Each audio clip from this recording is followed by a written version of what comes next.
శ్రీ మహాగణాధిపతయే నమః, శ్రీమాత్రే నమః. మాచిరాజు భక్తి ప్రేక్షకులందరికీ నమస్కారం.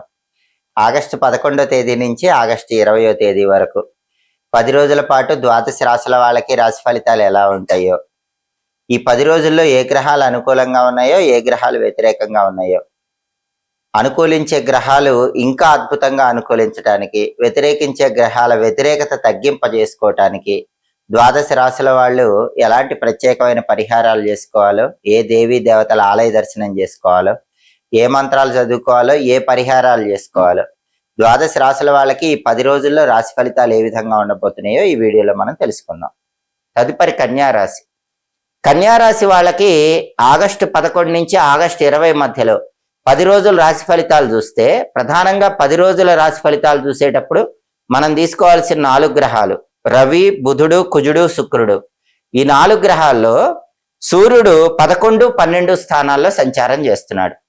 మొదటి 6 రోజులు 11వ సంచారం చేస్తున్నాడు, తర్వాత 4 రోజులు 12వ సంచారం చేస్తున్నాడు. అంటే కన్యారాశి వాళ్ళకి ఆగస్టు 11, 12, 13, 14, 15, 16 డేట్స్ చాలా ఫేవరబుల్ డేట్స్.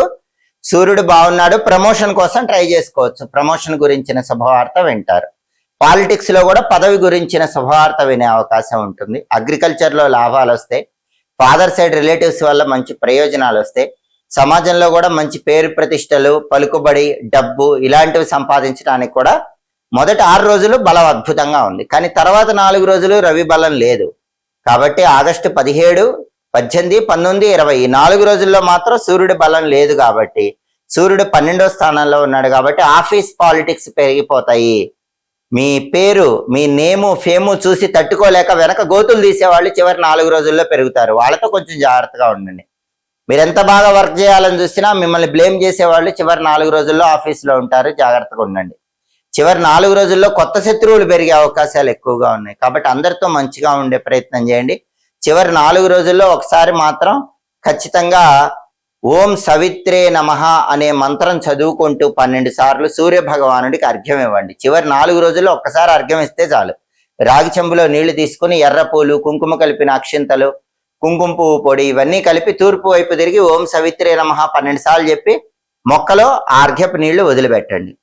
అలాగే కుదిరితే చివరి 4 రోజుల్లో ఒకసారి విష్ణు సంబంధమైన ఆలయ దర్శనం చేయండి. రాముడు, కృష్ణుడు, నరసింహస్వామి, వెంకటేశ్వర స్వామి అలా విష్ణు సంబంధమైన ఆలయ దర్శనం చేస్తే చివరి 4 రోజుల్లో కూడా సూర్యుడి బలం పెరుగుతుంది.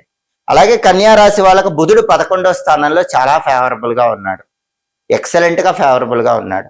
అంటే కన్యారాశి విద్యార్థులకు చాలా బాగుంటుంది, మంచి ర్యాంకులు వచ్చే అవకాశం ఉంటుంది. కన్యారాశి నిరుద్యోగులకైతే కనుక బ్రహ్మాండమైన హై ప్యాకేజీ జాబ్ ఇంటర్వ్యూలో వచ్చే అవకాశం ఉంది, మంచి జాబ్కు సెలెక్ట్ అయ్యే అవకాశం ఉంది. బిజినెస్ పీపుల్ కూడా ఊహించిన దానికంటే రెట్టింపు లాభాలు పొందే అవకాశం ఉంది. ఎందుకంటే విద్యార్థులకి, నిరుద్యోగులకి, వ్యాపారస్తులకి 11వ స్థానంలో ఉన్న బుధుడి వల్ల మంచి అనుకూల ఫలితాలు లభిస్తాయి. వాళ్ళ రంగాల్లో టాప్ పొజిషన్కి వెళతారు.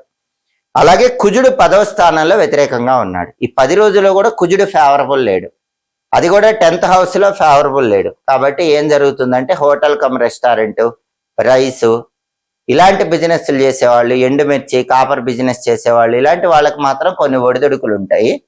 ఎలక్ట్రానిక్స్ అండ్ ఎలక్ట్రికల్ డిపార్ట్మెంట్స్ లో ఉన్న వాళ్ళకి, రైల్వేస్ లో ఉన్న వాళ్ళకి కూడా కొన్ని రకాలైన ఇబ్బందులు ఉంటాయి. 10వ స్థానంలో కుజుడు ఉండటం వల్ల కన్యారాశి వాళ్ళకి ఈ రంగాల వాళ్ళకి కొంచెం ఇబ్బందులు ఉంటాయి. 10వ స్థానంలో కుజుడు ఉండటం వల్ల రియల్ ఎస్టేట్ లో కూడా కన్యారాశి వాళ్ళకి కొంచెం ఫ్లక్చుయేషన్స్ అనేవి కనిపిస్తూ ఉంటాయి. ఈ విషయాల్లో కొంచెం అప్రమత్తంగా వ్యవహరించాలి. కుజుడు ఫేవరబుల్ అవ్వాలంటే సుబ్రహ్మణ్య స్వామి ఆలయ దర్శనం చేయాలి. ఓం సాం శరవణ భవ అనే మంత్రం రోజు 21 సార్లు చదువుకోవాలి. సుబ్రహ్మణ్య అష్టకం చాంటింగ్ వినాలి. కందులు నానబెట్టి బెల్లంతో కలిపి ఆవుకు పెట్టడం కానీ, కేజింబావు కందులు ఎర్ర వస్త్రంలో కట్టి పంతులు గారికి దానం ఇవ్వటం కానీ చేసుకోవాలి. అప్పుడు 10వ స్థానంలో కుజుడిచ్చే వ్యతిరేక ఫలితాలు తొలగిపోతాయి. కుజుడిని కూడా అనుకూలంగా మార్చుకోవచ్చు. అలాగే శుక్రుడు జన్మంలో చాలా ఫేవరబుల్ ఉన్నాడు. జన్మంలో శుక్రుడు ఉంటే బ్రహ్మాండమైన యోగం.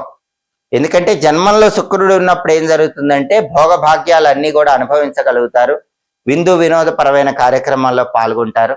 జన్మంలో శుక్రుడు ఉండటం వల్ల ధనలాభం కలుగుతుంది, వస్తులాభం కలుగుతుంది, దాంపత్యంలో చక్కటి అనుకూలత ఏర్పడుతుంది. టెక్స్టైల్, లేడీస్ ఎంపోరియం, బొటిక్ లాంటి వ్యాపారాల్లో కూడా మంచి లాభాలు పొందటానికి 1వ స్థానంలో శుక్రుడు విశేషమైన శుభ ఫలితాలను కలిగింపజేస్తాడు. కాబట్టి ప్రధానంగా కన్యారాశి వాళ్ళకి ఈ 10 రోజుల్లో మొత్తం అన్ని రోజులు కూడా బుధుడు ఫేవరబుల్ గా ఉన్నాడు. అలాగే ఈ 10 రోజుల్లో మొత్తం శుక్రుడు అన్ని రకాలుగా ఫేవరబుల్ గా ఉన్నాడు. బుధుడి ఫేవరబుల్, శుక్రుడు ఫేవరబుల్, సూర్యుడు కూడా మొదటి 6 రోజులు ఫేవరబుల్ గానే ఉన్నాడు, చివరి 4 రోజులే ఫేవరబుల్ లేడు. కాబట్టి ప్రధానంగా ఎవరు ఫేవరబుల్ లేరు? కుజుడు ఫేవరబుల్ లేడు. కాబట్టి కన్యా రాశి వాళ్ళు కుజుడికి అధిష్టాన దైవాలైనటువంటి సుబ్రహ్మణ్య స్వామి, నరసింహస్వామి 2 దైవాల్లో ఏదో ఒక దైవాన్ని పూజించాలి. అలాగే ప్రతిరోజు కూడా ఓం స్కందాయ నమః అనే మంత్రం కానీ, ఓం నమో నారసింహాయ మంత్రం కానీ 21 సార్లు చదువుకోవాలి. అలాగే సుబ్రహ్మణ్య కరావలంబ స్తోత్రాన్ని, అదేవిధంగా లక్ష్మీ నృసింహ కరావలంబ స్తోత్రాన్ని వినే ప్రయత్నం చేయాలి. దానివల్ల కన్యా రాశి వాళ్ళకి ఈ 10 రోజుల్లో ఇంకా అద్భుతమైన శుభ ఫలితాలు అందిపుచ్చుకోవచ్చు. లక్ష్మీదేవికి ఇష్టమైన మాసం శ్రావణ మాసం. ఎందుకంటే విష్ణుమూర్తి జన్మ నక్షత్రం శ్రవణ నక్షత్రం. శ్రవణ నక్షత్రం పౌర్ణమి రోజు ఉన్న మాసం కాబట్టి శ్రావణ మాసం లక్ష్మీదేవికి ఇష్టం. శ్రావణ మాసం అంటేనే పండుగల మాసం. ఈ మాసంలో ఎవరైనా సరే పాదరస లక్ష్మీదేవి విగ్రహాన్ని ఇంట్లో పెట్టుకొని ఆవు పాలతో అభిషేకం చేస్తూ రోజు శ్రీ సూక్తం చదివితే శ్రావణ మాసం పూర్తయ్యేసరికి కాలి అందెలు గల్లు గల్లుమని మీ ఇంట్లో లక్ష్మీదేవి ఆనంద తాండవం చేస్తుంది. ఈ విషయాన్ని అనేక పౌరాణిక గ్రంథాల్లో చెప్పారు. కాబట్టి ఎవరైనా సరే పాదరస లక్ష్మీదేవి విగ్రహం ఇంట్లో పూజ గదిలో పెట్టుకోండి. రోజు శ్రీ సూక్తం చాంటింగ్ పెట్టుకొని ఆవు పాలతో అభిషేకం చేయండి. అద్భుతంగా ధనలాభాన్ని పొందండి. అలాగే శ్రావణ మాసం అంటే కేవలం లక్ష్మీదేవికే కాదు, విష్ణుమూర్తికి కూడా చాలా ఇష్టమైన మాసం. ఈ మాసంలో విష్ణుమూర్తిని పూజించే వాళ్ళు అంటే రాముడు, కృష్ణుడు, నరసింహస్వామి, వెంకటేశ్వర స్వామి, లక్ష్మీనారాయణులు ఎవరిని పూజించినా సరే పచ్చకర్పూరంతో హారతి ఇవ్వండి. ఎందుకంటే విష్ణుమూర్తికి పచ్చకర్పూరంతో హారతిస్తే భూములకు సంబంధించిన వ్యవహారాలు, కోర్టు వ్యవహారాల్లో లాభం వస్తుంది. అలాగే తీపి పదార్థాల్లో కూడా కొద్దిగా పచ్చకర్పూరం కలిపి విష్ణుమూర్తికి నైవేద్యం పెడితే పనులు తొందరగా పూర్తవుతాయి. అలాగే విష్ణుమూర్తికి మీ ఇంటి ఆవరణలో పెరిగిన మొక్కల పుష్పాలంటే ఇష్టం. వీటిని శాల పుష్పాలు అంటారు. కాబట్టి శ్రావణ మాసంలో సాధ్యమైనంత వరకు బయట కొన్న పుష్పాల కంటే కూడా మీ గార్డెన్ లో మొక్కలకు పూసినటువంటి పుష్పాలతో పూజ చేస్తే విష్ణుమూర్తి తొందరగా అనుగ్రహిస్తాడు. లక్ష్మీనారాయణులకు మాత్రమే కాదు, శివుడికి కూడా శ్రావణ మాసం చాలా ఇష్టం. స్వయంగా శివుడు బ్రహ్మమానస పుత్రుడైన సనత్కుమారుల వారితో నాకు శ్రావణ మాసం అంటే 12 నెలల్లో చాలా ఇష్టం అని చెప్పాడు. అందుకే ఈ మాసంలో శివ పూజ చేసే వాళ్ళు ఎవరైనా సరే ఓం భవాయ జలమూర్తయే నమః ఈ మంత్రం చదువుకుంటూ రుద్రాభిషేకం చేయండి. స్ఫటిక శివలింగం కానీ, పాదరస శివలింగం కానీ, మీ ఇంట్లో ఏదున్నా సరే, నర్మదా బాణలింగం ఉన్నా, ఏ లోహంతో తయారు చేసిన శివలింగం ఉన్నా ఓం భవాయ జలమూర్తయే నమః మంత్రం చదువుకుంటూ శివుడికి అభిషేకం చేస్తే శివానుగ్రహం చాలా తొందరగా కలుగుతుంది. అలాగే శ్రావణ మాసంలో సర్పారాధనకు విశేషమైన ప్రాధాన్యత ఉంది. ఎందుకంటే నాగ చతుర్థి, నాగ పంచమి అనే పేర్లతో సర్పాలను పూజిస్తాం. సర్పాలను పూజిస్తే కాలసర్ప దోషాలు, రాహుకేతు దోషాల నుంచి తొందరగా బయటపడచ్చు.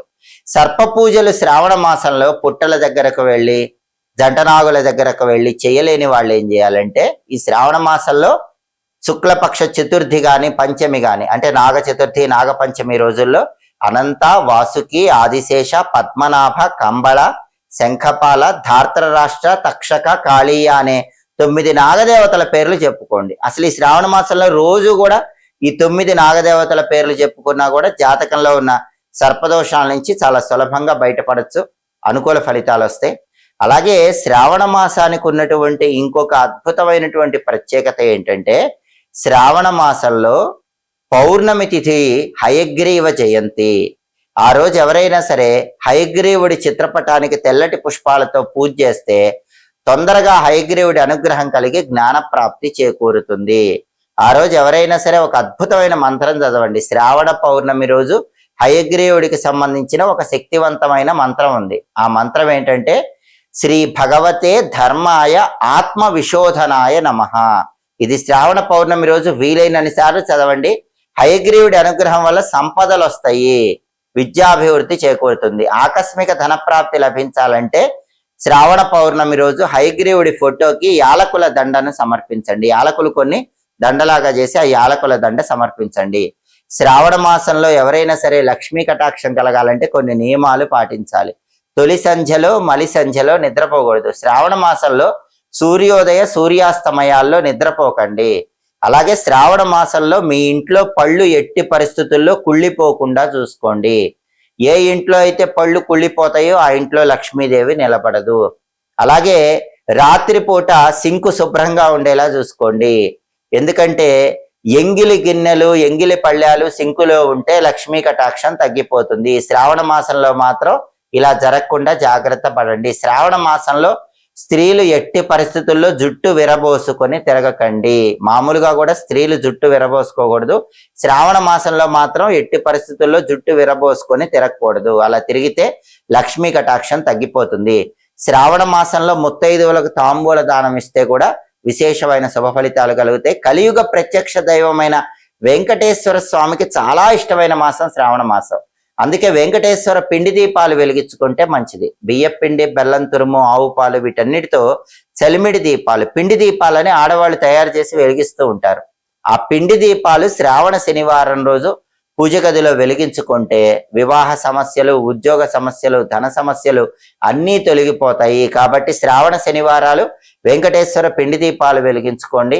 7 శనివారాల వ్రతం చేయాలనుకునే వాళ్ళు శ్రావణ మాసంలో వచ్చే మొదటి శనివారం నుంచి ప్రారంభించి 7 శనివారాల వ్రతం చేసుకోండి. అద్భుతమైన ఫలితాలు వస్తాయి. అలాగే షోడశ సోమవార వ్రతం అని కూడా ఉంది. 16 సోమవారాల వ్రతం, శివుణ్ణి ప్రత్యేకంగా పూజించే వ్రతం. ఆ 16 సోమవారాల వ్రతం కూడా శ్రావణ మాసంలో వచ్చే మొదటి సోమవారం నుంచి ప్రారంభిస్తే అద్భుతంగా శివానుగ్రహం కలుగుతుంది. కాబట్టి పర్వదినాల సమాహారమే శ్రావణ మాసము. శ్రావణ మాసాన్ని సద్వినియోగం చేసుకోండి. స్త్రీలను గౌరవించండి. ఆడవాళ్ళు ఇంట్లో ఏడిస్తే లక్ష్మీదేవి అనుగ్రహం ఉండదు.